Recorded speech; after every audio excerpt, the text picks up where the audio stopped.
Halo sahabatku, apa kabar hati kalian hari ini? Semoga selalu kuat dan dilimpahi kebahagiaan. Ya, selamat datang kembali di rumah kita, channel Cerita Momo. Hari ini, Momo membawakan sebuah kisah yang jujur saja, sangat menguras air mata dan emosi. Pernahkah kalian membayangkan rasa sakit ketika ketulusan hati kita dibanding-bandingkan dengan kemewahan fisik orang lain? Kisah kita kali ini berjudul Berlian Kaca dan Istri yang Terbuang. Ini adalah cerita tentang Aini, seorang istri yang dianggap dekil oleh suaminya sendiri, namun justru dialah permata yang sesungguhnya. Siapkan tisu ya, karena endingnya akan membuat dada kalian sesak namun penuh makna. Tapi, sebelum kita masuk ke dalam kisahnya, Momo ingin minta dukungan kalian dulu nih. Yuk, tekan tombol like dan subscribe sekarang juga, serta nyalakan loncengnya agar tidak ketinggalan kisah seru lainnya. Dan seperti biasa, Momo ingin menyapa kalian semua. Coba tuliskan nama kalian, asal kota, dan ketik kata hadir di kolom komentar di bawah. Mari kita lihat, kota mana yang paling kompak hari ini. Sudah siap? Tarik napas dalam-dalam, mari kita mulai ceritanya. Pagi itu, sinar matahari menerobos masuk melalui celah gorden kamar yang setengah terbuka, namun kehangatannya tidak mampu mengusir rasa tidak nyaman yang dirasakan Aini.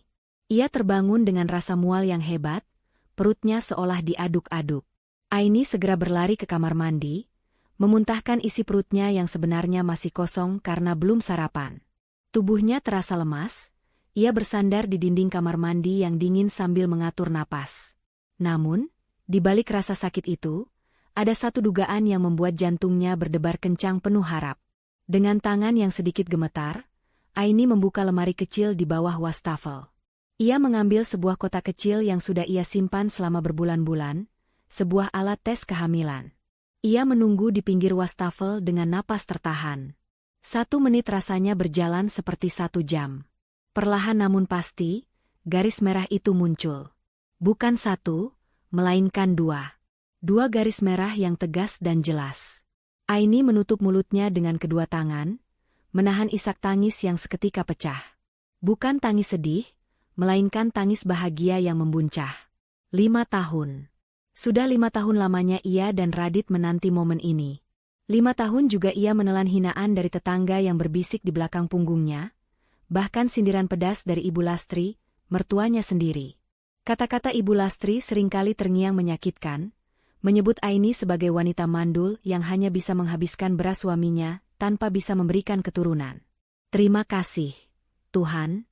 Akhirnya engkau percaya padaku, bisik Aini lirih sambil mengelus perutnya yang masih rata. Bayangan wajah Radit seketika melintas di benaknya. Suaminya itu pasti akan sangat bahagia.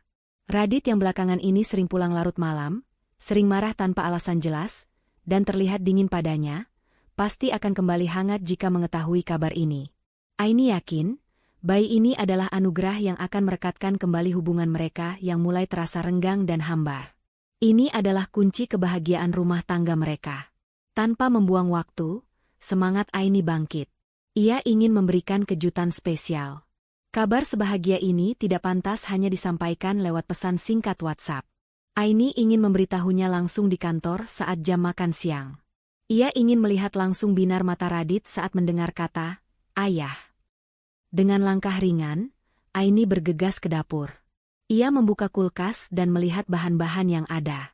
Ia memutuskan untuk memasak menu favorit Radit, udang balado pedas manis dan tumis kangkung terasi.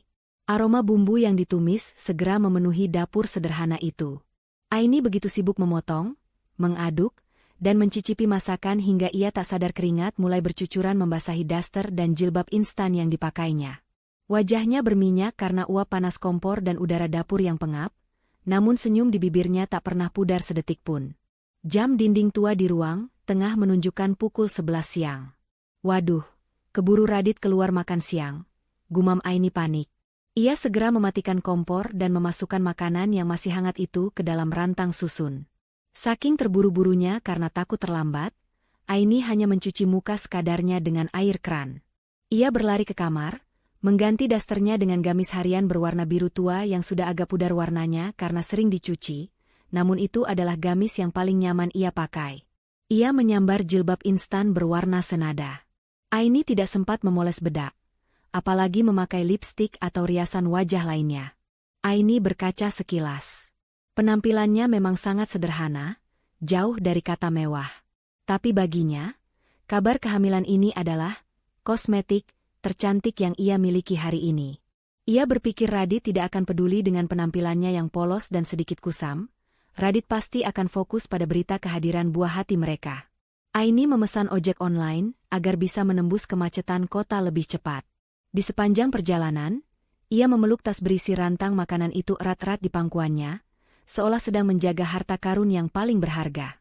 Terik matahari siang dan debu jalanan menerpa wajahnya, membuat jilbabnya sedikit berantakan, tapi Aini tidak peduli. Hatinya berbunga-bunga, senyumnya terus terkembang di balik masker, membayangkan ekspresi terkejut dan bahagia suaminya nanti. Sesampainya di lobi gedung perkantoran mewah tempat Radit bekerja, Aini melangkah masuk. Hawa dingin AC langsung menyergap kulitnya yang berkeringat.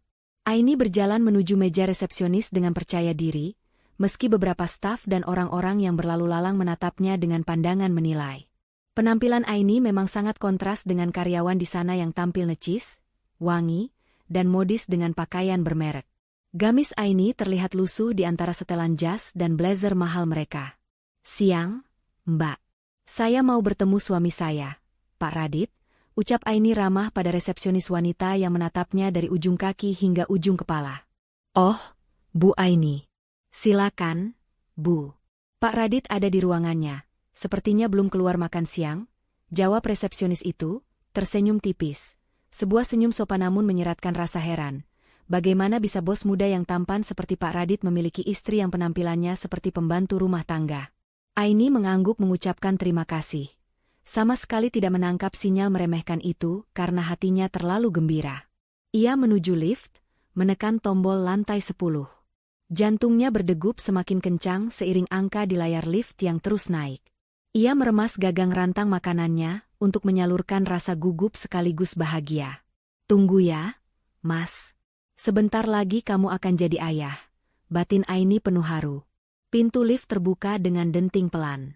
Lorong kantor tampak sepi karena sebagian besar karyawan sudah turun untuk istirahat makan siang. Langkah kaki Aini terdengar pelan di atas lantai marmer yang mengkilap. Ia hafal benar letak ruangan suaminya. Ia mendekati ruangan di ujung lorong, ruangan dengan papan nama, Raditya, manajer pemasaran. Pintu ruangan itu terbuat dari kayu mahoni tebal, terlihat kokoh. Pintu itu tidak tertutup rapat. Ada celah kecil yang terbuka, mungkin karena engselnya belum menutup sempurna. Aini berniat mengetuk dan langsung masuk untuk memberikan kejutan, tapi langkah kakinya terhenti mendadak tepat satu langkah sebelum tangannya menyentuh gagang pintu. Dari celah pintu itu, terdengar suara tawa renyah seorang wanita. Tawa yang terdengar sangat manja, renyah, dan menggoda. Lalu detik berikutnya, terdengar suara Radit. Suara berat yang sangat Aini rindukan, namun nada bicaranya terdengar sangat berbeda. Bukan nada lelah atau ketus seperti yang biasa ia dengar di rumah beberapa bulan terakhir, melainkan nada penuh semangat, kekaguman, dan kelembutan yang dulu pernah menjadi milik Aini. Aini menahan napas, perasaannya mendadak tidak enak. Ia mendekatkan telinganya, mencoba memastikan pendengarannya salah. Namun suara tawa itu terdengar lagi, kali ini lebih jelas. Dengan tangan gemetar, Aini memberanikan diri mengintip sedikit dari celah pintu yang terbuka itu. Pemandangan di dalam sana seketika membuat darahnya berdesir hebat, dan senyum di wajahnya lenyap tak berbekas. Di dalam ruangan yang dingin itu, Aini melihat suaminya, Radit, berdiri membelakangi pintu. Di hadapannya, duduk seorang wanita muda di tepi meja kerja Radit dengan pose yang sangat santai. Wanita itu cantik, sangat cantik. Rambutnya tergerai indah berkilau seperti iklan sampo, wajahnya mulus dengan riasan yang sempurna, dan pakaiannya, sebuah gaun kerja pas badan yang menonjolkan lekuk tubuhnya, terlihat mahal dan elegan. Wangi parfum mewah wanita itu bahkan samar-samar tercium hingga ke celah pintu tempat Aini berdiri, bercampur dengan aroma pengharum ruangan kantor, menenggelamkan bau bumbu dapur yang menempel di baju Aini. Radit sedang memegang sebuah kotak beludru merah. Tangan suaminya itu mengambil seuntai kalung berlian yang berkilauan ditimpa cahaya lampu ruangan. Mata Aini terbelalak. Itu bukan kalung biasa. Kilauannya menyakitkan mata, dan Aini tahu harganya pasti sangat mahal. Aini teringat, sudah lama sekali Radit tidak pernah membelikannya hadiah. Bahkan sekadar jilbab baru seharga Rp50.000 pun Radit selalu beralasan sedang banyak pengeluaran dan harus berhemat. Radit melangkah maju, melingkarkan kalung itu ke leher jenjang wanita itu dengan gerakan yang begitu lembut, gerakan penuh kasih sayang yang dulu selalu ia lakukan pada Aini di masa-masa awal pernikahan mereka. Wanita itu, Fiona, mendongak manja, membiarkan jemari Radit menyentuh kulit lehernya sambil tersenyum penuh kemenangan. Cantik sekali, bisik Fiona sambil meraba liontin berlian di dadanya. Tapi ini pasti mahal banget. Mas, istrimu nggak akan marah kalau tahu uangnya dipakai beli ini. Pertanyaan itu membuat jantung Aini berhenti berdetak sejenak. Ia menunggu pembelaan Radit. Ia menunggu Radit berkata bahwa ia mencintai istrinya dan menghormatinya. Namun, jawaban yang keluar dari mulut Radit justru seperti sembilu yang mengiris jantung Aini tanpa ampun. Radit tertawa remeh, lalu menatap Fiona dengan tatapan memuja. Biarkan saja dia. Dia nggak akan ngerti barang bagus. Radit memegang bahu Fiona, menatapnya lekat-lekat, lalu mengucapkan kalimat yang menghancurkan seluruh dunia Aini dalam sekejap. Ini baru kelas. Berlian mahal, sangat cocok dipakai wanita mahal sepertimu, daripada si dekil itu. Kamu lihat kan kalau dia di rumah? Pakai daster bolong, bau bawang, rambut acak-acakan. Beda sama kamu, Fiona. Kamu wangi, kamu berkelas. Kamu pantas dapat berlian ini. Duar. Rasanya seperti ada petir yang menyambar tepat di ulu hati Aini. Kakinya lemas ketika, nyaris membuatnya ambruk jika saja tangannya tidak berpegangan kuat pada bingkai pintu kayu mahoni itu. Rantang makanan di pelukannya terasa semakin berat, seberat kenyataan pahit yang baru saja menimpanya. Dekil. Kata itu berdengung menyakitkan di telinga Aini. Jadi selama ini, pengabdiannya dianggap kekumuhan? Aini bangun sebelum subuh untuk menyiapkan sarapan, membersihkan rumah, mencuci pakaian Radit dengan tangan agar kemeja kerjanya awet, dan memasak makanan favorit suaminya agar Radit betah di rumah. Semua keringat dan lelah itu, di mata Radit, hanyalah definisi dekil. Aini tidak berdandan bukan karena ia malas, tapi karena uang belanja yang diberikan Radit pas-pasan. Aini selalu mengalah, lebih memilih menggunakan uang itu untuk nutrisi dan vitamin Radit daripada membeli bedak atau baju baru untuk dirinya sendiri. Fiona tertawa renyah mendengar hinaan Radit untuk istrinya sendiri. Ah, Mas Radit bisa saja. Tapi aku seneng banget. Makasih ya, sayang. Fiona mengecup pipi Radit mesra. Nanti malam kita jadi dinner kan? Jangan sampai si dekil itu nyariin kamu loh. Tenang saja, sahut Radit santai sambil kembali duduk di kursi kerjanya, menarik Fiona ke pangkuannya tanpa rasa malu. Dia itu bodoh dan penurut. Aku bilang lembur sedikit saja dia pasti percaya. Lagian aku mau pulang cepat-cepat. Lihat mukanya yang kusam itu bikin selera makanku hilang. Air mata Aini menetes satu persatu, jatuh membasahi tutup rantang yang ia dekap. Tidak ada isak tangis yang keluar, rasa sakitnya terlalu dalam hingga melampaui kemampuan suaranya untuk menjerit. Tenggorokannya tercekat perih. Hinaan itu lebih menyakitkan daripada tamparan fisik. Radit bukan hanya mengkhianati cintanya, tapi juga menginjak-injak harga dirinya sebagai seorang wanita dan seorang istri. Aini menunduk menatap dirinya sendiri. Gamis biru tua yang pudar, tangan yang sedikit kasar karena pekerjaan rumah tangga, dan sepatu sandal murah yang ia pakai. Di balik pintu itu ada Fiona yang bersinar seperti berlian, sementara dirinya hanyalah batu kali yang berlumut di mata suaminya. Tangan Aini perlahan meraba perutnya. Di sana ada darah daging Radit. Anak yang baru saja ia syukuri kehadirannya 20 menit yang lalu. Tapi sekarang, Aini merasa ragu dan takut. Apakah anak ini akan bahagia memiliki ayah yang malu pada ibunya? Apakah anak ini pantas lahir di tengah keluarga yang penuh kepalsuan ini, di mana ayahnya lebih memuja wanita lain?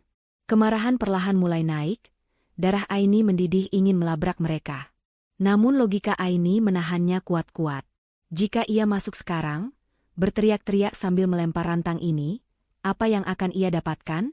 Radit pasti akan membela Fiona.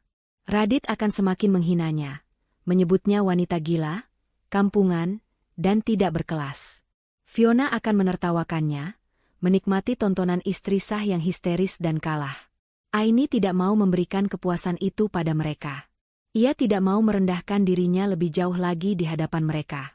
Cukup, batin Aini tegas. Satu kata itu bergema di kepalanya.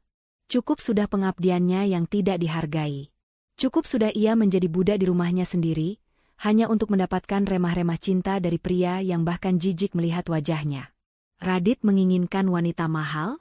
Baik, Aini akan pergi. Ia akan membiarkan Radit bersama wanita mahalnya itu. Aini menyeka air matanya kasar dengan punggung tangan. Ia menarik napas panjang, mencoba menguatkan hati yang sudah remuk redam menjadi kepingan debu. Ia tidak akan masuk ke ruangan itu. Ia tidak akan memberitahu Radit tentang kehamilannya hari ini. Kabar bahagia ini terlalu suci untuk didengar oleh telinga pria yang baru saja memuji gundiknya setinggi langit sambil menginjak kepala istrinya ke dalam lumpur. Perlahan, Aini membalikkan badan. Ia melangkah menjauh dari pintu jahanam itu. Setiap langkah yang ia ambil menjauh dari ruangan Radit terasa sangat berat, namun di sisi lain, terasa membebaskan. Ia berjalan kembali menuju meja resepsionis dengan tatapan kosong namun langkah yang pasti. Staf resepsionis yang tadi menyapanya terlihat bingung melihat Aini, kembali begitu cepat dengan mata sembab yang merah. "Loh, Bu? Kok cepat sekali? Bapak tidak ada?" tanya resepsionis itu heran. Aini menggeleng pelan, suaranya parau namun tenang, berusaha menyembunyikan getar kesedihan. "Bapak ada tamu penting. Saya tidak mau mengganggu." Aini meletakkan rantang berisi udang balado dan tumis kangkung itu di atas meja resepsionis. Makanan yang ia masak dengan penuh cinta, yang uap panasnya telah membuat wajahnya berminyak dan dekil di mata suaminya. Makanan itu kini terasa seperti simbol kebodohannya selama ini. "Mbak, tolong titip ini buat Pak Radit ya. Kalau dia tanya, bilang saja dari pengirim paket atau jasa catering, tidak usah bilang dari saya," ucap Aini datar. "Baik, Bu," jawab resepsionis itu ragu, menatap Aini dengan iba. Aini tidak menoleh lagi. Ia berjalan keluar dari gedung mewah itu. Matahari siang semakin terik memanggang aspal Jakarta, tapi tubuh Aini terasa dingin. Sangat dingin hingga ke tulang sumsum. Ia meraba saku gamisnya, merasakan kertas hasil tes kehamilan di sana. "Kita pulang, Nak," bisiknya dalam hati, seolah berbicara pada janin yang belum bernyawa itu. "Kita pulang, kita kemasi barang-barang kita. Ibu tidak akan membiarkanmu tumbuh bersama laki-laki yang menyebut ibumu dekil." Di dalam taksi online yang membawanya pulang, Aini tidak menangis lagi. Air matanya sudah kering di lobi tadi. Kini yang tersisa hanyalah tatapan nanar menatap jalanan yang macet, dan sebuah keputusan besar yang sudah bulat di hatinya. Hatinya telah mati untuk Radit. Taksi online yang ditumpangi Aini berhenti tepat di depan pagar rumah minimalis bercat krem itu. Rumah yang 5 tahun ini menjadi saksi bisu pengabdiannya. Dulu, saat pertama kali menginjakan kaki di sini, Aini merasa seperti wanita paling beruntung di dunia. Ia berjanji akan menjadikan rumah ini surga bagi suaminya. Namun hari ini, rumah itu terasa asing, dingin, dan menolak kehadirannya. Aini membayar ongkos taksi dan melangkah gontai masuk ke halaman. Ia membuka pintu depan dengan kunci cadangan yang selalu ia bawa. Suara, klik, dari kunci pintu terdengar begitu nyaring di tengah keheningan siang yang menyengat. Begitu pintu terbuka, aroma pengharum ruangan lavender menyapa hidungnya. Aroma yang sengaja ia pilih karena Radit bilang itu membuatnya rileks. Ironis, pikir Aini. Ia berusaha sekuat tenaga membuat Radit rileks di rumah, sementara Radit mencari ketenangan di pelukan wanita lain. Aini masuk dan menutup pintu perlahan. Ia tidak melepas sepatunya.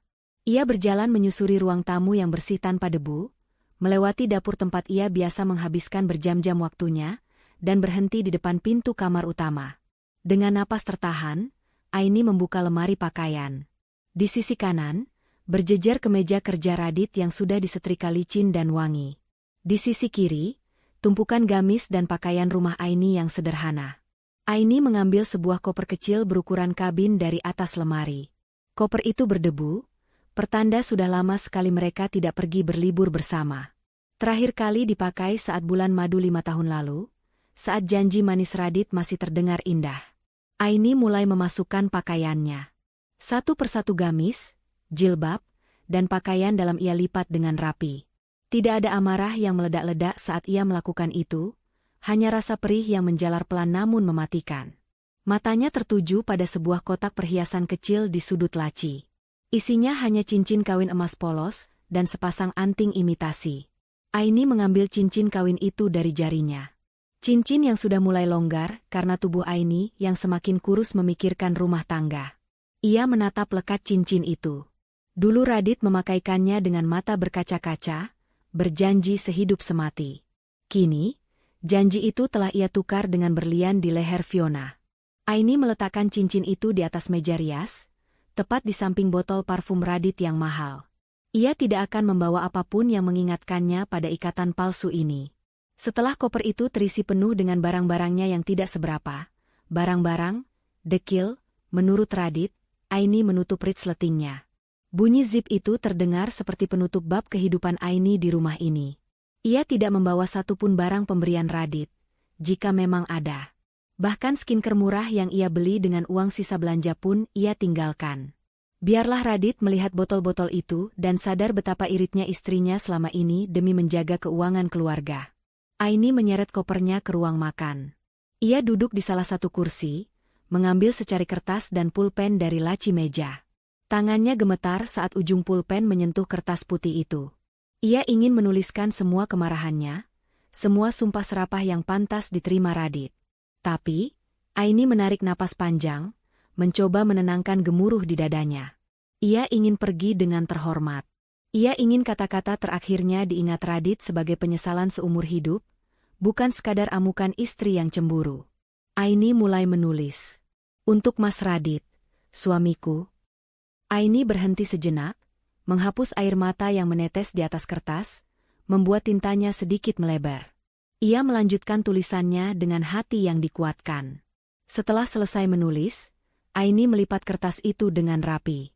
Ia merogoh saku gamisnya, mengeluarkan alat tes kehamilan bergaris 2 yang ia dapatkan pagi tadi.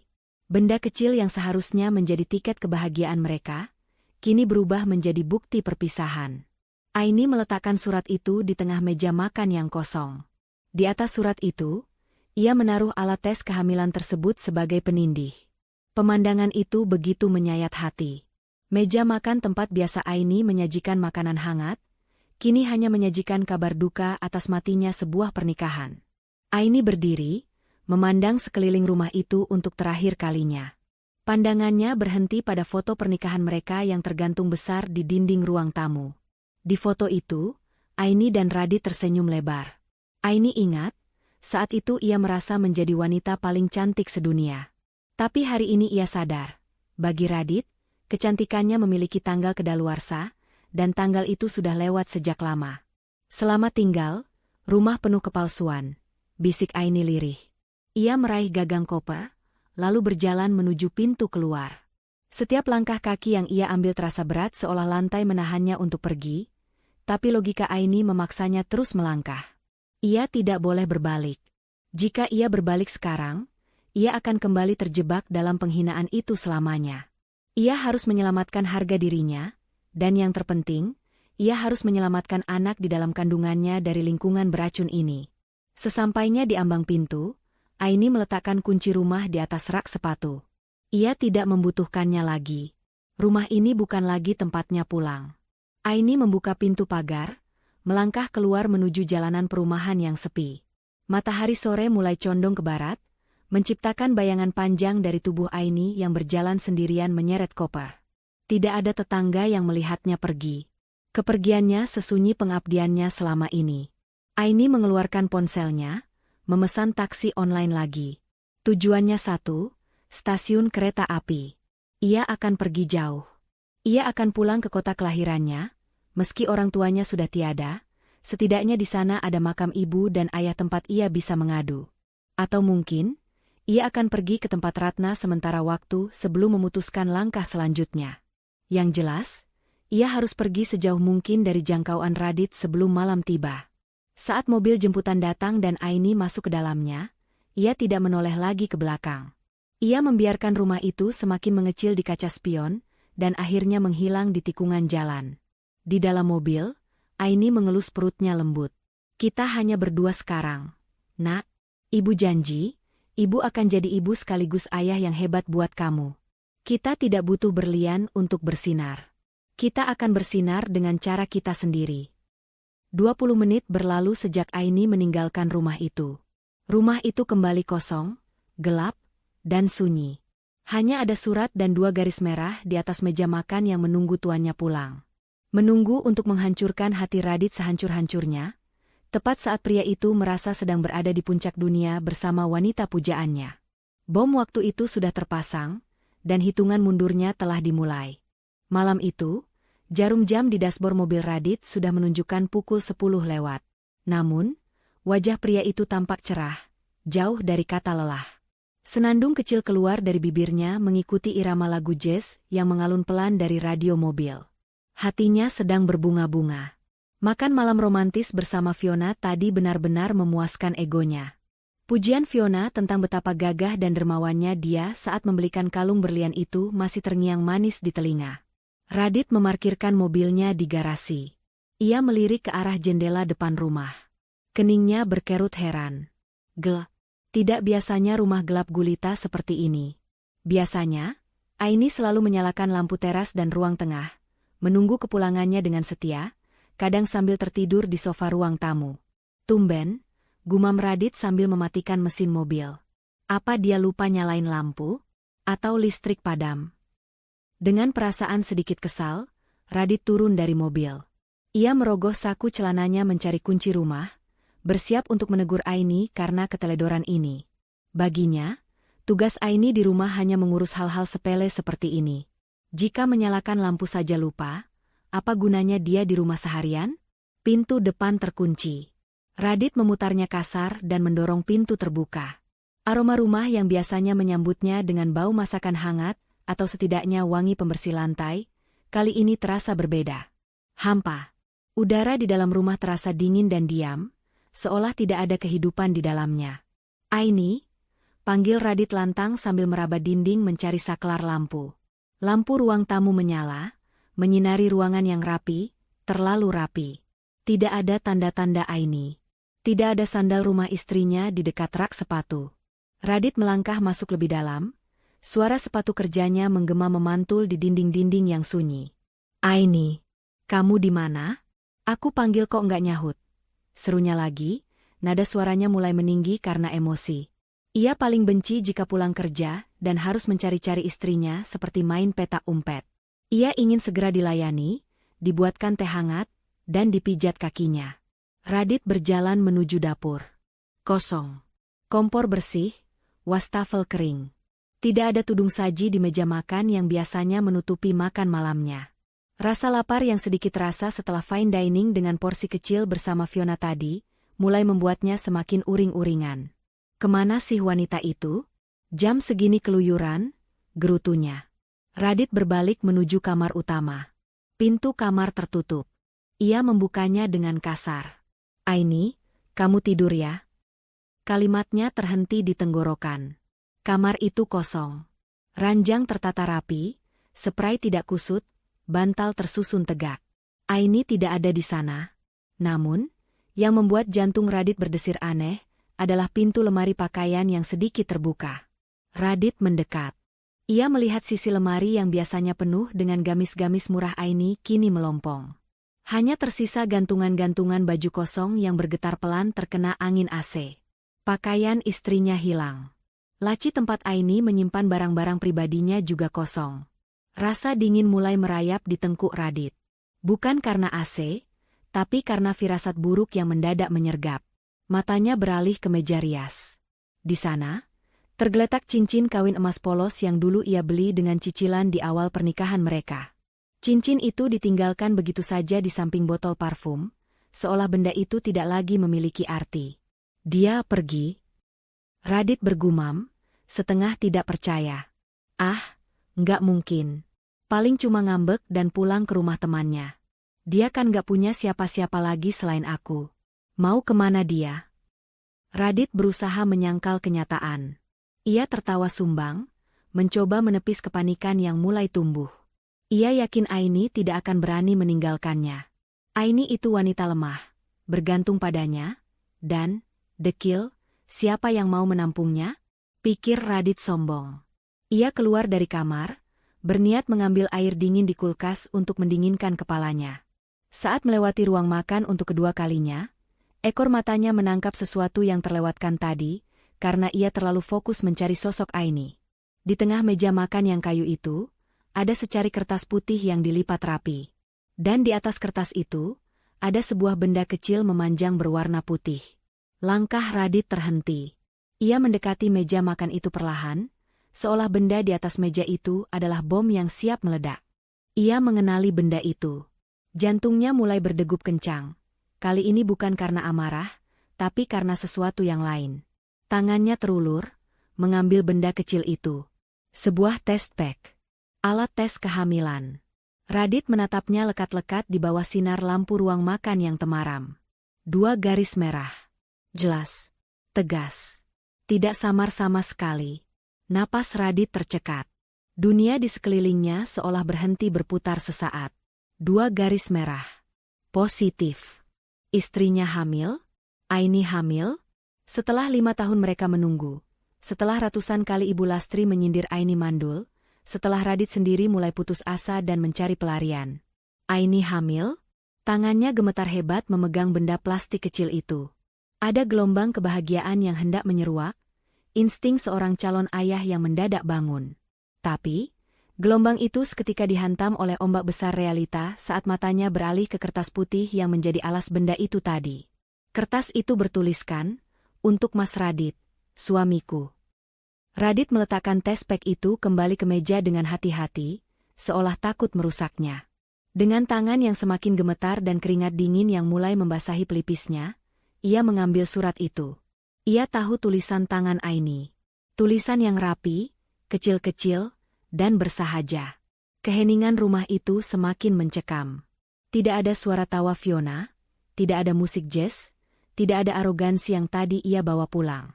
Yang ada hanya Radit. Seorang suami yang baru saja menemukan kabar gembira sekaligus kabar buruk dalam satu tarikan napas. Perlahan, Radit membuka lipatan kertas itu. Suara kertas yang dibuka terdengar sangat nyaring di telinganya yang berdengung. Ia mulai membaca kata pertama, dan saat itu juga, ia merasakan dadanya sesak, seolah oksigen di ruangan itu tersedot habis keluar. Malam itu, di ruang makan yang sunyi, Radit akan membaca vonis atas perbuatannya sendiri.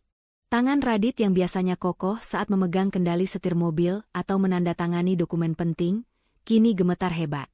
Kertas putih di tangannya terasa berat, seolah memuat beban ribuan ton penyesalan. Di bawah sorot lampu ruang makan yang senyap, Radit mulai membaca baris demi baris tulisan tangan istrinya. Tulisan yang rapi, namun di beberapa bagian tintanya agak melebar, jejak air mata yang jatuh saat Aini menulisnya. Mas Radit, suamiku. Saat kamu membaca surat ini, aku mungkin sudah jauh. Kamu tidak perlu mencariku, karena aku pergi bukan untuk ditemukan, melainkan untuk menyelamatkan sisa harga diriku yang kamu injak-injak hari ini. Napas Radit tercekat. Matanya membelalak membaca kalimat pembuka itu. Jantungnya berpacu liar. Hari ini, batinnya bertanya. Tadi siang, sekitar pukul 12, aku datang ke kantormu, Mas. Aku membawa rantang berisi udang balado dan tumis kangkung kesukaanmu. Aku rela berdesak-desakan naik ojek di tengah panas terik matahari, mengabaikan rasa mual yang hebat karena kehamilanku, hanya demi melihat senyummu. Aku ingin memberitahumu langsung bahwa penantian kita selama 5 tahun akhirnya terjawab. Allah menitipkan malaikat kecil ini di rahimku, Mas. Radit merasa lututnya lemas seketika. Ia menarik kursi makan terdekat dan menghempaskan tubuhnya di sana. Ia ingat tadi siang resepsionis sempat memberitahunya ada titipan makanan. Tapi Radit yang sedang asyik bercanda dengan Fiona menyuruh resepsionis itu membagikannya ke satpam atau membuangnya, karena ia pikir itu hanya kiriman catering promo yang mengganggu. Ternyata, itu dari Aini? Istrinya datang? Radit melanjutkan membaca dengan mata yang mulai memanas. Aku sudah sampai di depan pintu ruanganmu, Mas. Pintunya sedikit terbuka. Aku ingin mengetuk, ingin masuk dan memelukmu. Tapi langkahku terhenti saat aku mendengar suaramu. Suara yang dulu selalu menenangkan hatiku, hari ini berubah menjadi pedang yang mencabik-cabik jiwaku. Aku dengar semuanya, Mas.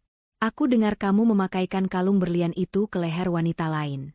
Dan aku dengar dengan jelas saat kamu berkata, ini baru kelas.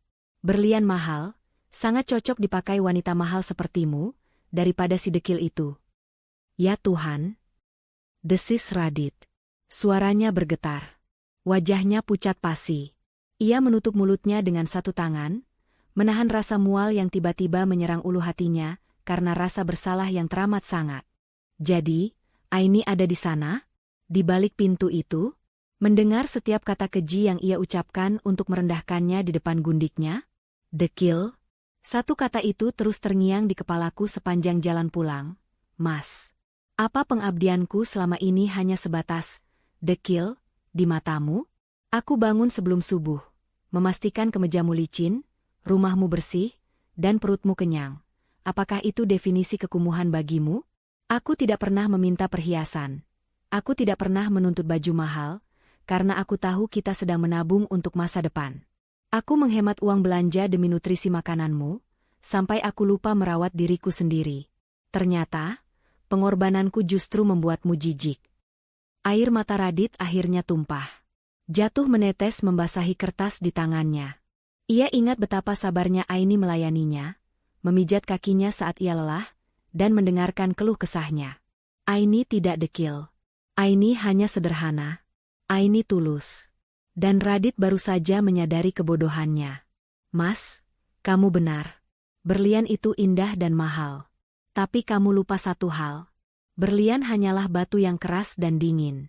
Sementara aku, wanita, dekil, ini, adalah rumah tempatmu pulang.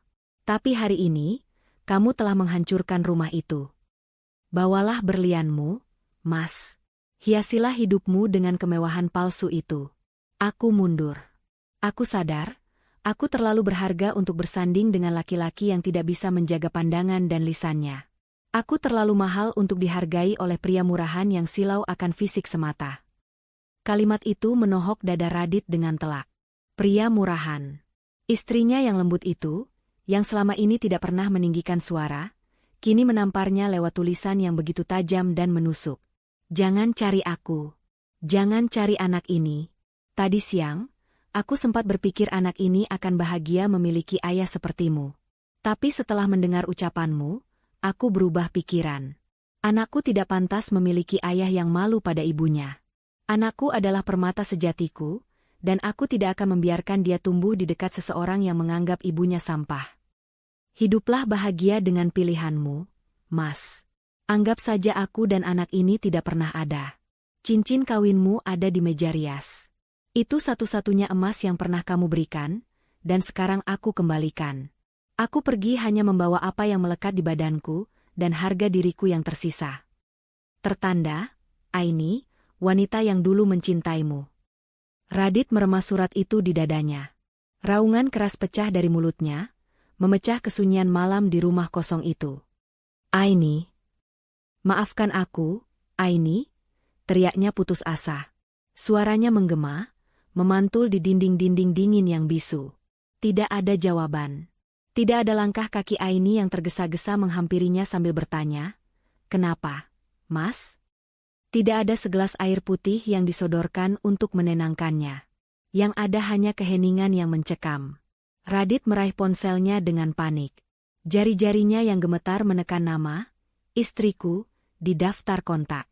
Nomor yang Anda tuju sedang tidak aktif atau berada di luar jangkauan. Radit mencoba lagi, dan lagi, dan lagi.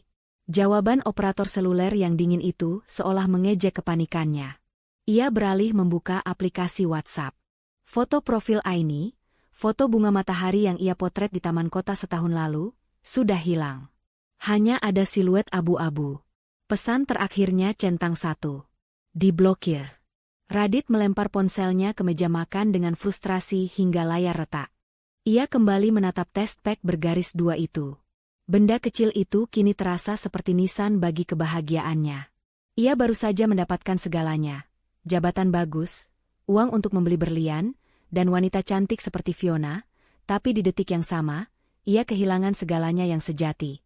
Ia kehilangan rumahnya. Ia kehilangan calon penerusnya. Bayangan wajah Aini yang tersenyum tulus, tatapan matanya yang teduh, dan kelembutannya saat menyambutnya pulang kerja, kini berputar-putar di kepalanya seperti film dokumenter yang menyakitkan. Bandingkan dengan Fiona yang tadi saat makan malam hanya sibuk selfie dengan kalung barunya, dan mengeluh tentang pelayanan restoran yang lambat. Bodoh. Kamu bodoh, Radit. Makinya pada diri sendiri sambil memukul kepalanya. Rasa sesal itu datang bagai air bah, menggulung egonya hingga tak bersisa. Ia sadar, ia telah membuang mutiara di dasar laut demi memungut pecahan kaca di pinggir jalan yang melukainya. Tapi semua sudah terlambat. Malam ini, Radit sendirian. Ditemani rasa bersalah yang akan menjadi hantu paling menyeramkan dalam hidupnya mulai detik ini. Rumah mewah itu kini terasa seperti neraka yang sunyi. Pagi itu, Radit terbangun dengan leher yang kaku dan kepala yang berdenyut nyeri. Ia tidak tidur di kamar tidur yang nyaman, melainkan tertidur dalam posisi duduk di meja makan dengan kepala terkulai di atas lipatan tangan. Matanya menyipit saat cahaya matahari pagi yang terik menembus jendela kaca, menyinari kekacauan di meja makan. Ponsel dengan layar retak, test pack bergaris 2, dan surat Aini yang kertasnya mulai keriting karena bekas air mata. Kesadaran menghantamnya seketika. Itu bukan mimpi buruk. Aini benar-benar pergi. Radit melirik jam dinding. Pukul 9 pagi. Ia seharusnya memimpin rapat pemasaran hari ini, tapi ia tidak peduli. Ponselnya yang retak bergetar di meja. Ada puluhan panggilan tak terjawab dari kantor dan dari Fiona. Nama, Fiona My Love, yang berkedip di layar kini terasa seperti ejekan. Radit mengabaikannya. Ia menyambar kunci mobil dan berlari keluar rumah tanpa mandi, masih mengenakan kemeja kerja kemarin yang kusut dan bau keringat. Tujuannya satu, menemukan Aini. Radit memacu mobilnya membelah kemacetan Jakarta dengan ugal-ugalan. Tempat pertama yang terlintas di benaknya adalah rumah masa kecil Aini di pinggiran kota. Meskipun kedua orang tua Aini sudah meninggal 2 tahun lalu, rumah sederhana itu masih ada dan sesekali Aini bersihkan. 1 jam kemudian, mobil mewah Radit berhenti di depan sebuah rumah tua bergaya tahun 90-an dengan ket pagar yang mulai mengelupas. Lingkungan itu padat penduduk, kontras dengan perumahan elit tempat Radit tinggal. Beberapa tetangga yang sedang menyapu halaman menatap mobil Radit dengan heran. Radit turun, berlari menuju pagar. Diguncangnya pagar besi itu dengan keras. Aini, buka pintunya. Mas tahu kamu di dalam, teriaknya. Hening. Tidak ada jawaban. Hanya suara burung gereja yang bertengger di kabel listrik. Radit mengintip dari celah pagar. Halaman rumah itu penuh daun kering, terasnya berdebu tebal. Jelas sekali tidak ada orang yang datang ke sana dalam beberapa hari terakhir. Cari siapa, Mas? Tanya seorang ibu tetangga sebelah yang mendekat pagar pembatas. Istri saya, Bu. Aini. Apa dia ada pulang ke sini? Tanya Radit penuh harap, napasnya memburu. Ibu itu menggeleng. Neng Aini? Wah, sudah sebulan lebih nggak kelihatan. Mas, rumah ini kosong terus. Bahu Radit merosot. Harapannya pupus. Ia kembali masuk ke mobil dengan langkah gontai. Ia memukul setir dengan frustrasi. Kamu di mana? Nih, kamu nggak punya siapa-siapa lagi selain aku. Gumamnya, sebelum menyadari betapa arogan kalimat itu. Dulu Aini memang bergantung padanya. Tapi semalam Aini membuktikan bahwa ia bisa berdiri sendiri tanpa Radit. Tiba-tiba, sebuah nama melintas di benaknya. Ratna. Sahabat Aini sejak SMA. Satu-satunya teman curhat Aini yang Radit tahu. Meskipun Radit tidak terlalu menyukai Ratna karena wanita itu terlalu vokal dan sering mengkritik cara Radit memperlakukan Aini. Radit segera memutar balik mobilnya menuju daerah Jakarta Selatan, tempat Ratna tinggal. Sesampainya di rumah Ratna, Radit tidak sabar. Ia memencet bel berkali-kali. Tak lama kemudian, pintu rumah terbuka. Ratna keluar dengan wajah masam, mengenakan pakaian rumah santai.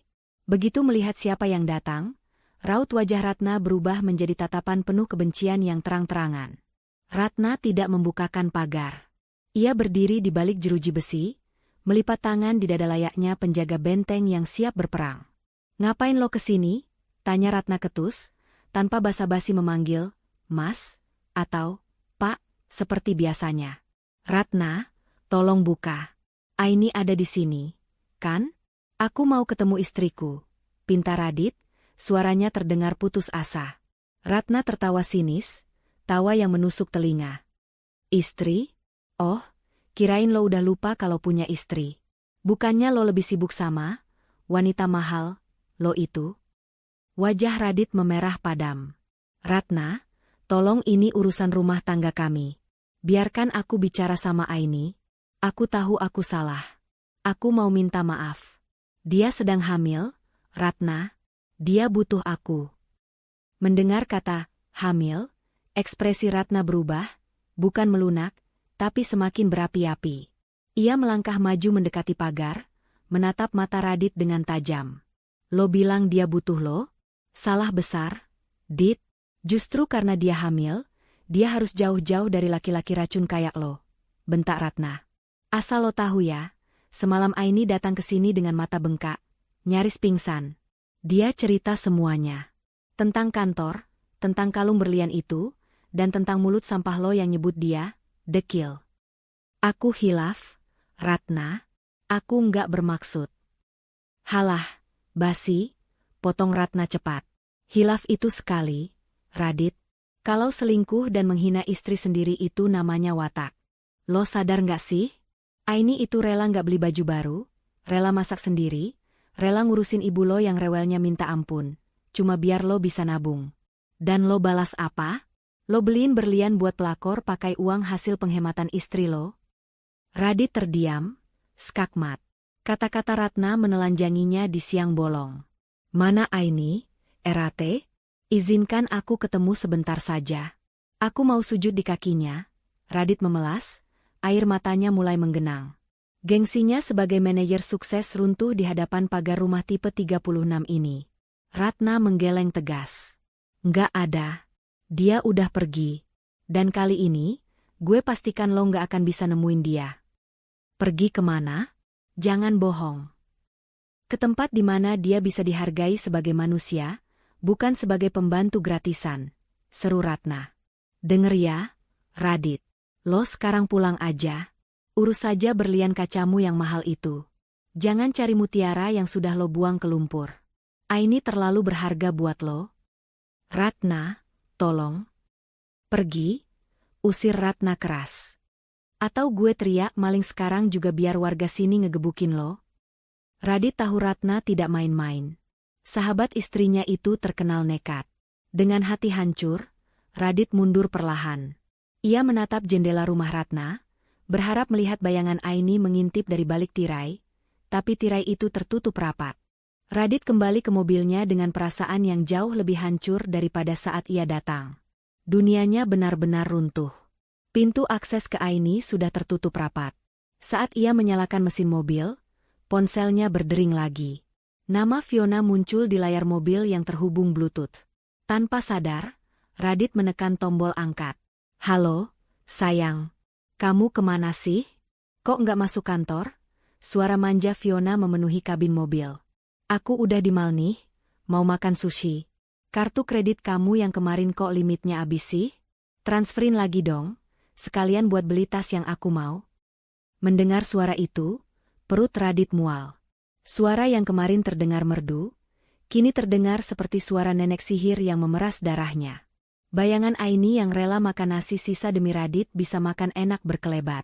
Radit? Kok diam aja sih? Halo, cecar Fiona. Radit mematikan sambungan telepon itu kasar. Ia mencengkeram setir kuat-kuat hingga buku jarinya memutih. Sialan. Desisnya. Di tengah kesendirian itu, Radit menyadari satu hal mengerikan. Ia telah menukar surga di rumahnya dengan neraka berwujud bidadari palsu. Dan sekarang, neraka itu mulai menagih bayarannya. Aini benar-benar menghilang, meninggalkannya sendirian menghadapi kekacauan yang ia ciptakan sendiri. Pencariannya hari ini bukan hanya sia-sia, tapi juga menyadarkannya bahwa ia benar-benar sendirian. 1 bulan telah berlalu sejak Aini pergi meninggalkan rumah. 1 bulan yang terasa seperti 1 abad bagi Radit. Rumah minimalis yang dulunya adalah tempat peristirahatan paling nyaman, kini berubah menjadi kapal pecah. Debu mulai menebal di atas perabotan, Lantai terasa berpasir saat diinjak, dan tumpukan piring kotor menggunung di wastafel dapur, mengeluarkan aroma tak sedap yang menyebar hingga ke ruang tengah. Radit pulang kerja dengan langkah gontai. Kemejanya kusut, tidak ada garis setrikaan licin yang biasanya menjadi kebanggaannya. Wajahnya terlihat lelah dan kusam, lingkaran hitam di bawah matanya semakin jelas. Ia bukan lagi manajer necis yang penuh percaya diri. Begitu membuka pintu, Radit bukannya disambut ketenangan, melainkan suara televisi yang menyala keras. Di sofa ruang tamu, Fiona sedang berbaring santai sambil menelepon temannya.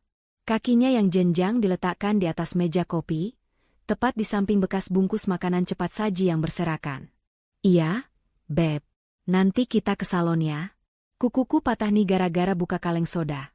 Keluh Fiona manja di telepon, sama sekali tidak menoleh saat Radit masuk. Radit menghela napas panjang, menahan emosi yang sudah menumpuk seharian di kantor.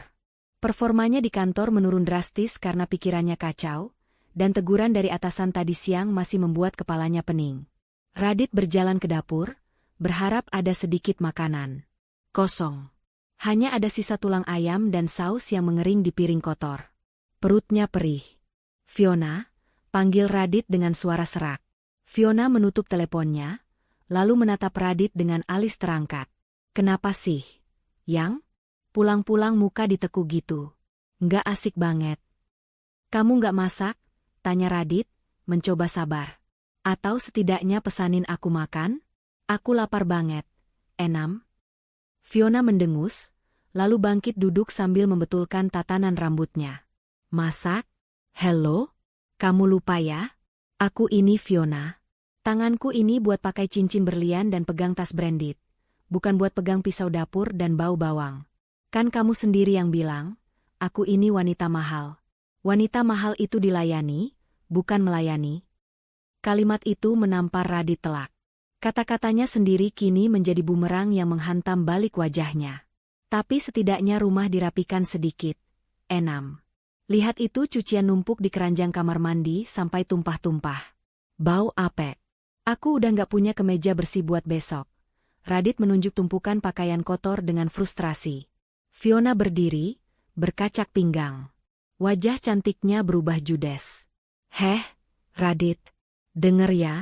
Dulu kamu ninggalin istri kamu si Aini itu karena dia dekil. Kan? Karena dia sibuk ngurusin rumah sampai lupa ngurus badan? Sekarang aku udah tampil cantik, wangi, perawatan tiap hari buat kamu. Kamu malah nyuruh aku jadi babu? Maumu apa sih? Kalau mau rumah bersih, sewa pembantu dong. Jangan suruh aku nyuci baju kotor kamu yang bau keringat itu. Jijik tau. Aku lagi nggak ada uang buat sewa pembantu. Fiona, tabunganku habis buat menuhin gaya hidup kamu bulan ini." Bentak Radit, kesabarannya habis. "Itu derita kamu." Balas Fiona tak mau kalah. "Kalau nggak mampu biayain wanita berkelas, jangan gaya-gayaan selingkuh sama aku. Balik sana sama istri dekilmu yang murahan itu." Radit terdiam. Dadanya turun naik menahan amarah yang meledak-ledak. Ia menatap wanita di hadapannya. Fiona memang cantik. Kulitnya mulus, bajunya mahal, dan di lehernya masih melingkar kalung berlian yang Radit belikan. Kalung yang menjadi awal kehancurannya. Tapi malam ini, di mata Radit, kecantikan Fiona terlihat mengerikan. Di balik wajah yang dipoles sempurna itu, ada hati yang busuk dan egois. Radit teringat Aini. Aini yang tidak pernah mengeluh meski tangannya kasar terkena sabun cuci. Aini yang selalu menyambutnya dengan senyum teduh dan segelas teh hangat, bukan dengan tuntutan dan omelan. Aini yang rela menyisihkan uang belanja demi membelikan vitamin untuk Radit. Sementara Fiona justru menguras kartu kreditnya sampai limit hanya untuk tas dan sepatu yang tidak penting. Ternyata, mahal, yang dimaksud Fiona hanyalah label harga. Sementara Aini memiliki nilai yang tak terhingga. Radit baru sadar, selama ini ia bukan membuang batu kali demi berlian. Ia justru membuang berlian murni yang terbungkus kain sederhana, demi sepotong kaca hiasan yang tajam dan melukai. "Kenapa diam? Nyesel?" cibir Fiona melihat Radit yang mematung. "Denger ya, Dit, kalau bulan depan kamu nggak bisa beliin aku gelang yang aku mau, atau kalau kamu terus-terusan ngajak hidup susah kayak gini, mending kita putus aja. Aku masih laku keras, banyak cowok tajir yang antre mau sama aku." Fiona menyambar tas tangannya, lalu melenggang pergi menuju kamar tidur, membanting pintu dengan keras hingga figura foto di dinding bergoyang. Radit terduduk lemas di sofa yang penuh remah makanan itu. Ia memijat pelipisnya yang berdenyut hebat. Matanya menatap nanar ke sekeliling ruangan yang kacau. Rumah ini terasa seperti neraka. Ia mengambil kemeja kerjanya yang tergantung di balik pintu, kemeja yang sudah dipakai 2 hari berturut-turut, karena ia kehabisan pakaian bersih. Ia mencium kerahnya. Bau apek. Bau keringat. Dekil. Bisik Radit lirih, menertawakan dirinya sendiri. Kini, dialah yang dekil. Tanpa Aini yang mengurusnya, Radit kehilangan sinarnya. Ternyata selama ini, penampilan rapi, wangi, dan sukses yang ia banggakan di kantor bukanlah hasil kerjanya sendiri. Itu semua adalah mahakarya Aini. Ainilah yang memolesnya, merawatnya, dan menjaganya agar selalu terlihat mahal di mata orang lain. Dan dengan bodohnya, Radit menyebut sang seniman itu dekil. Perutnya berbunyi nyaring, perih meminta diisi. Radit bangkit dengan sisa tenaga, menuju dapur.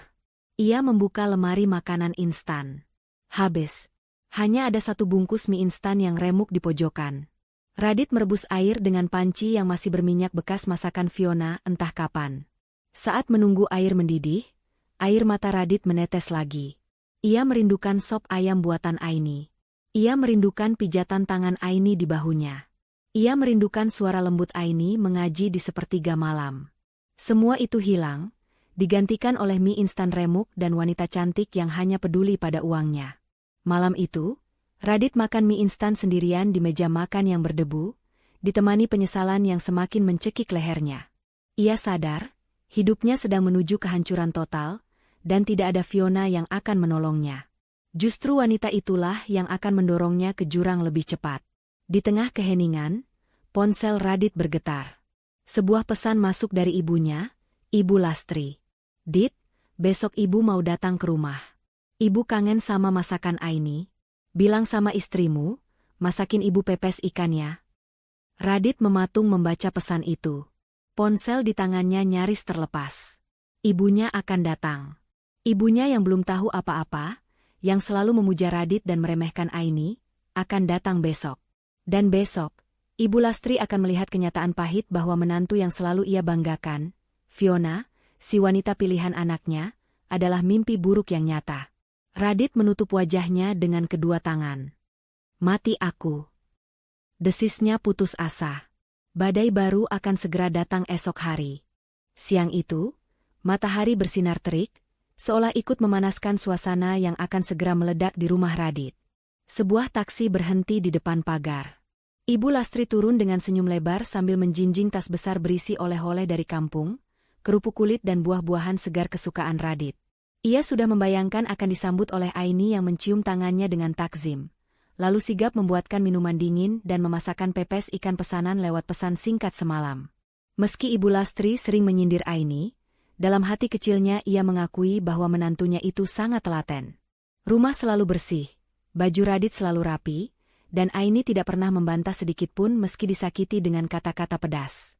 "Assalamualaikum," seru Ibu Lastri sambil membuka pintu pagar yang tidak dikunci. Tidak ada jawaban. Ibu Lastri mengernyit. Teras rumah terlihat kotor, banyak daun kering berserakan. Pot-pot bunga kesayangan Aini terlihat layu dan mati karena tidak pernah disiram. Perasaan Ibu Lastri mulai tidak enak. "Aini, Radit, ibu datang," serunya lagi sambil membuka pintu utama. Begitu pintu terbuka, aroma tidak sedap langsung menyergap hidung Ibu Lastri. Bau sampah yang belum dibuang bercampur dengan bau asap rokok dan parfum menyengat. Mata tua Ibu Lastri membelalak melihat kondisi ruang tamu. Bantal sofa berserakan di lantai, bungkus makanan cepat saji menumpuk di meja, dan debu terlihat tebal di mana-mana. "Astagfirullah. Ini rumah apa kandang kapal pecah?" gumam Ibu Lastri sambil menutup hidung dengan ujung kerudungnya. "Aini, kamu di mana? Kok rumah dibiarkan begini?"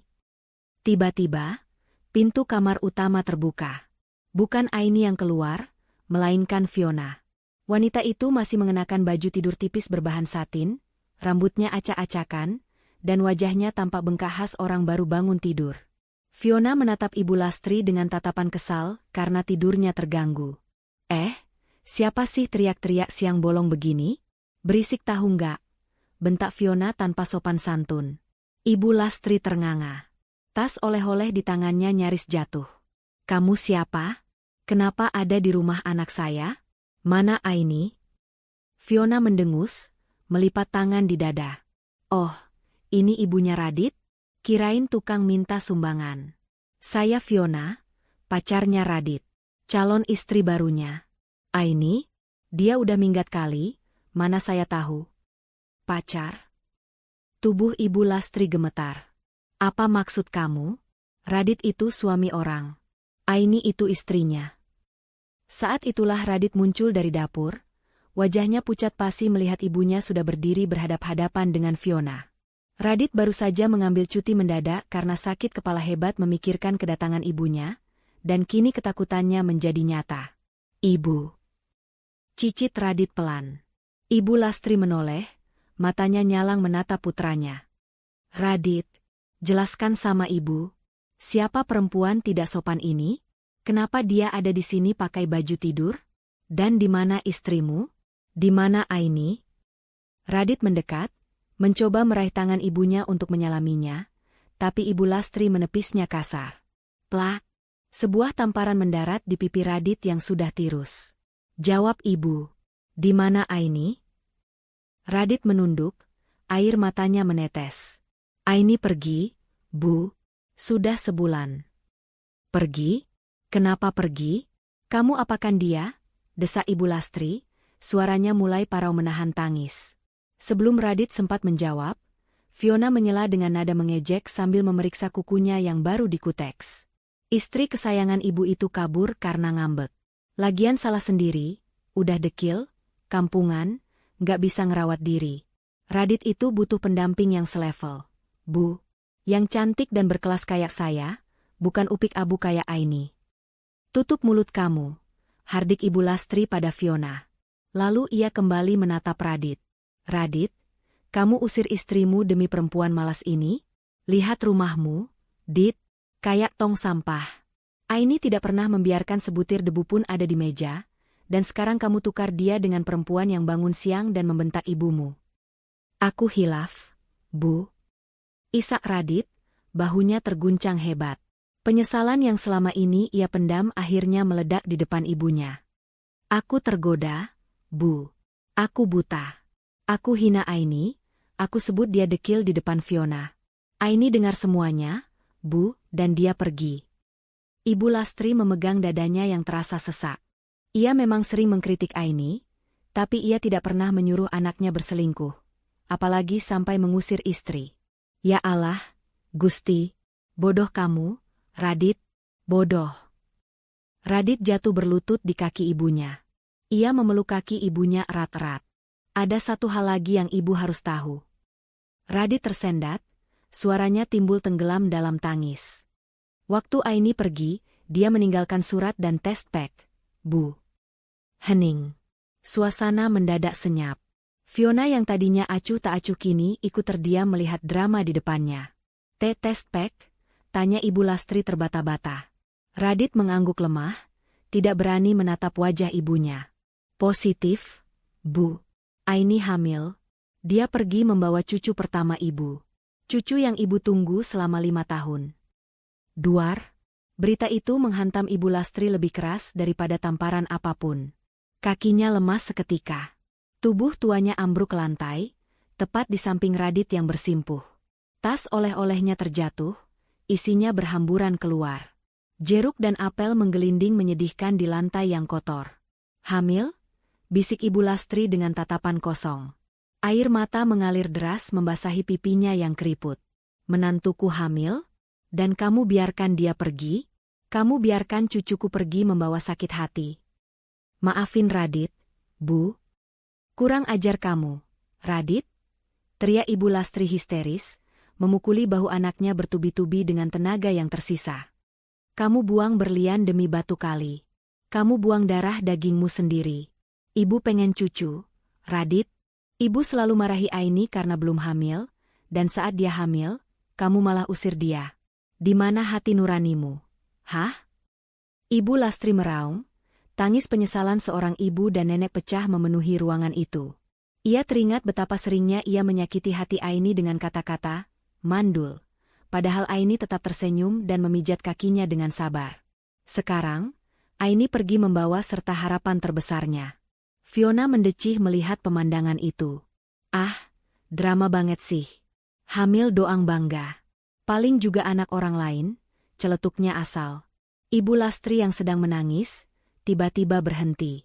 Ia menatap Fiona dengan tatapan penuh kebencian yang belum pernah ia tunjukkan pada siapapun. Ia bangkit berdiri dengan susah payah, lalu menunjuk wajah Fiona dengan telunjuk gemetar. "Keluar kamu dari sini," usir Ibu Lastri dengan suara rendah namun menakutkan.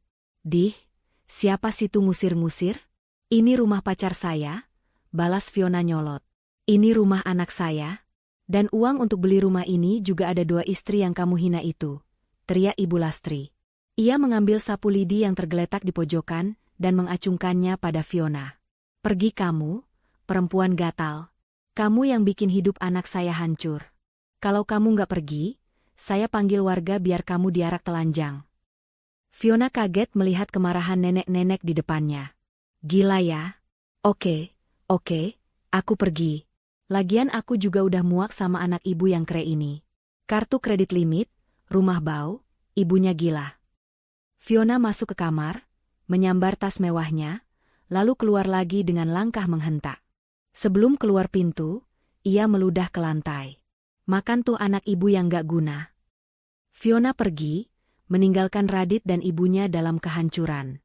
Sepeninggal Fiona, Ibu Lastri kembali terduduk lemas di sofa. Radit masih bersimpuh di lantai, menangis tanpa suara.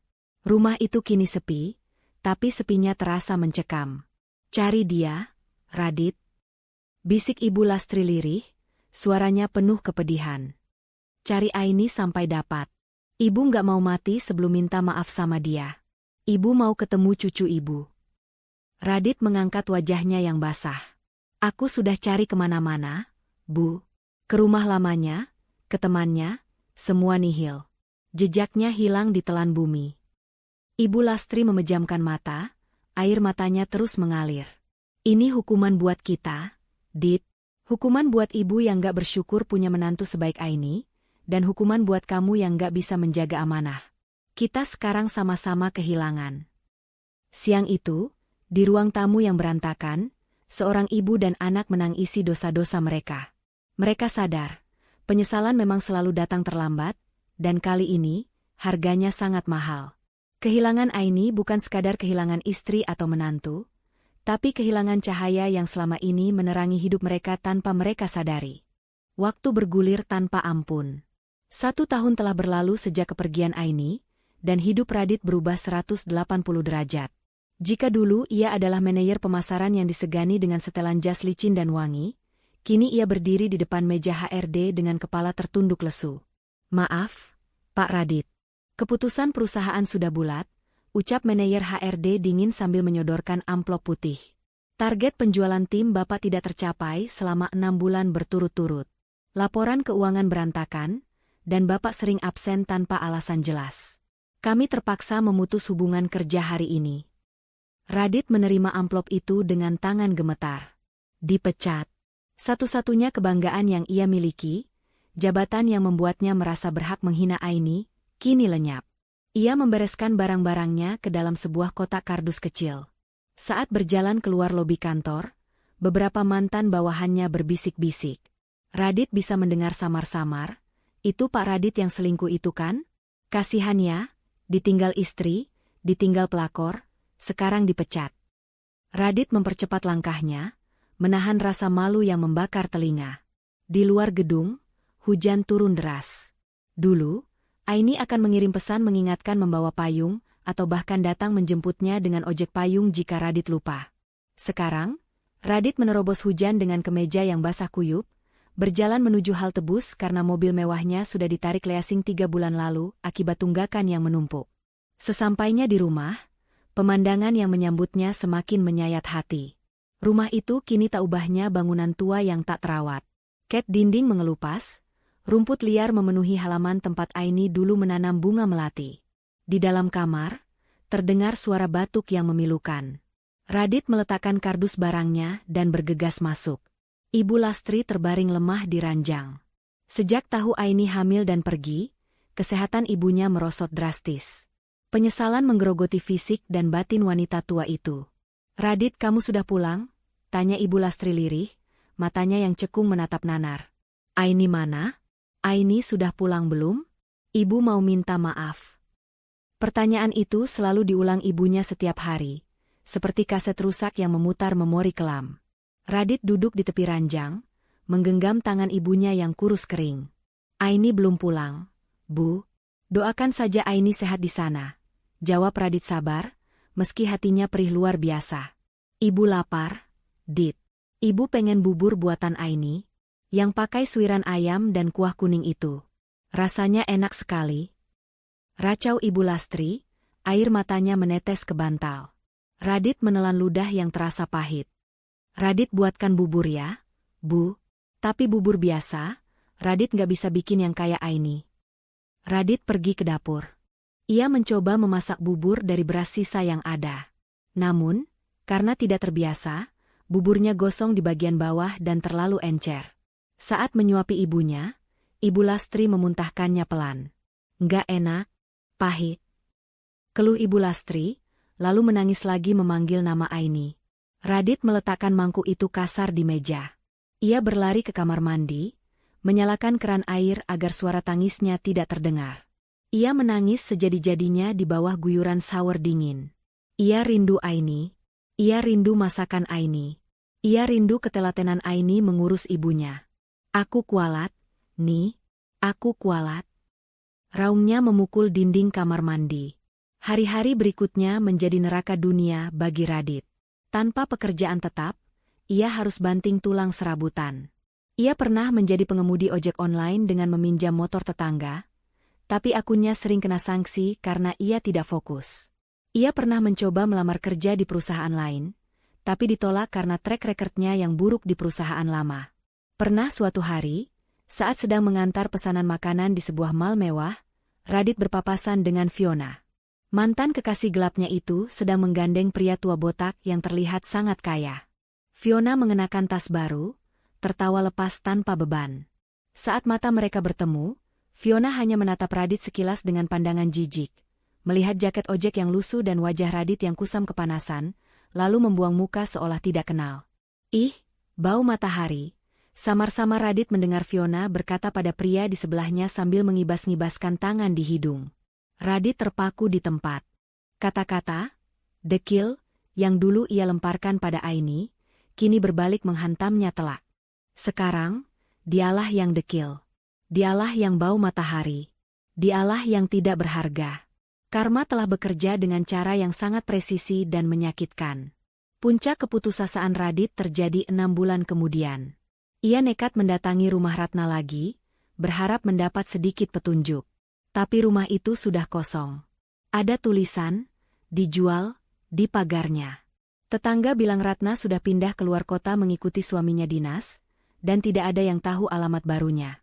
Jembatan terakhir menuju Aini telah runtuh. Malam itu, Radit duduk di teras rumahnya yang gelap karena token listrik habis, dan ia belum punya uang untuk mengisinya. Hanya diterangi cahaya bulan, ia menatap foto pernikahan lusuh yang ia simpan di dompet. "Kamu benar, Ni," bisiknya pada foto itu. "Berlian itu cuma batu. Fiona cuma batu kali yang dipoles. Kamu adalah udara. Aku baru sadar aku butuh kamu saat kamu hilang, dan sekarang aku sesak napas. Aku mati pelan-pelan tanpa kamu." Radit menyentuh wajah Aini di foto itu. "Anak kita, pasti sekarang sudah lahir ya? Laki-laki atau perempuan? Apa dia mirip aku? Atau matanya indah sepertimu?" Pertanyaan-pertanyaan itu tidak pernah terjawab.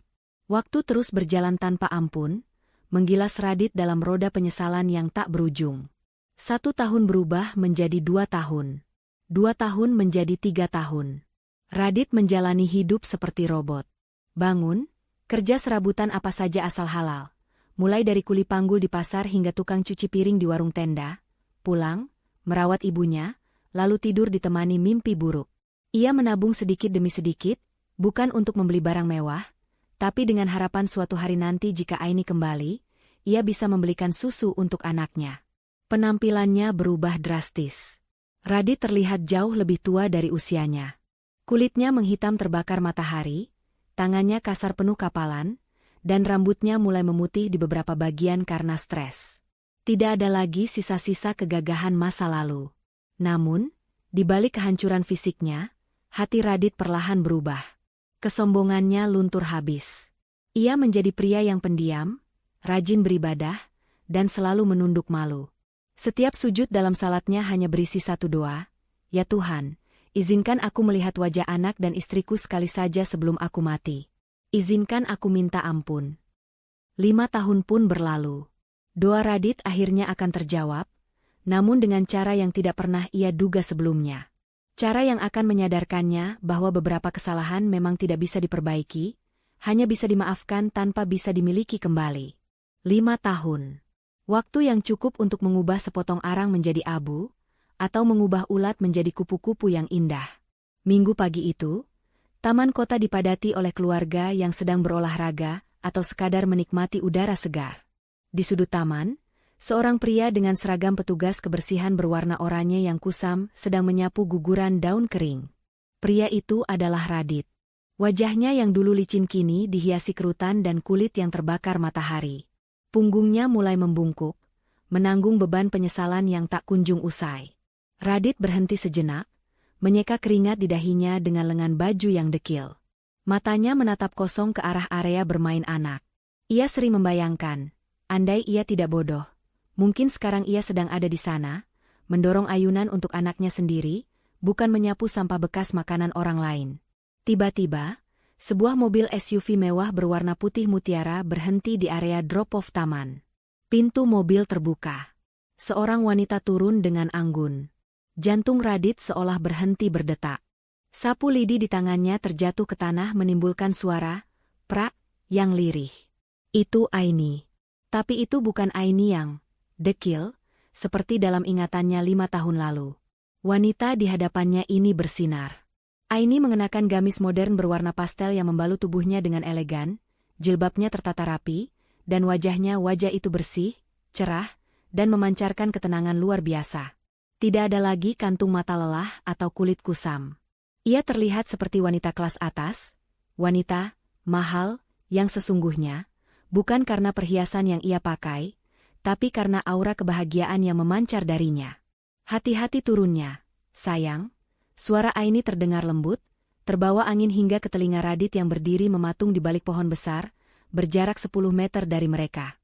Dari pintu tengah mobil, melompat turun seorang anak laki-laki berusia sekitar 4 atau 5 tahun. Anak itu tampan, berkulit putih bersih, dengan mata bulat yang sangat mirip dengan mata Radit.